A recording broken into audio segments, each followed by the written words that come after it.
இங்கே பாருங்கள், சுண்டக்காய் செடி காய்ச்சிருக்கு. அதனால் சுண்டக்காய் பறிக்கலான்னு வந்தேன். அங்கே பாருங்கள், மொட்டாக இருக்குது இப்போ தான். ஆனால் நிறைய காய் வைக்கும். அப்படி இருந்தும் பிஞ்சில் பறித்து குழம்பு வச்சா தானே நல்லாயிருக்கும். அதனால் நான் என்ன பண்ணிட்டேன்னா, பிஞ்சாகவே இருக்கும்போதே பறித்து குழம்பு வச்சா டேஸ்ட்டு நல்லா கொடுக்கும். அதனால் வந்து சுண்டக்காய் பறிக்க வந்துட்டாங்க பாருங்கள். இப்போ எல்லாமே பூ விட்ருக்கு. ஆனால் முன்னாடி கொஞ்சம் பிஞ்சியாக விட்டுது. அதை தான் வந்து பறிக்க வந்திருக்கோம். அங்கே பாருங்கள், இந்த அளவு தான் இருக்குது. அதை விட இன்னும் கொஞ்சம் சின்னதாகவும் இருக்குது சுண்டக்காய். நீங்களாம் குழம்பு வச்சுருக்கீங்களா? அது மாதிரிலாம் ஆனால் டேஸ்ட்டாக இருக்கும். நீங்கள் வச்சு சாப்பிட்டு பாருங்கள். பாருங்கள், பிஞ்சு பிஞ்சாக தான் இருக்குது. ஆனால் பூவெலாம் நிறையா தான் இருக்குது.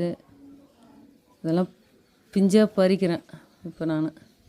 அதுக்கு அடுத்தது வந்து பார்த்திங்கன்னா, மேலே இப்போ பூலாம் விட்ருக்கு, நிறையா இருக்குது. ஆனால் அடுத்த முறை அறுவடை பண்ணும்போது இன்னும் நிறையா இருக்கும். அடுத்தது மாங்காய் பாருங்கள், மாங்காய் நிறையா தொங்குது. ஆனால் கீழே நிறையா கீழே விழுது, அது பெருசாக மாட்டுது.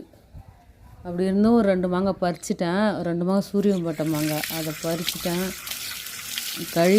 கழுவியும் வச்சுட்டேன். இப்போ பாருங்கள், 2 மாங்காய் நல்லா பெருசு பெருசாக இருக்கும், செங்காவாக இருக்கும். ஆனால் பழமாக இருக்கும். இன்னும் ஒரு 5 நாளில் பழுத்துருன்னு நினைக்கிறேன்.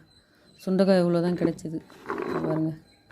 கொஞ்சம் தான் கிடச்சிது. 2 பேருக்கு போதும்ல, அதனால திட்டமாக பறிச்சுட்டு வந்துட்டேன்.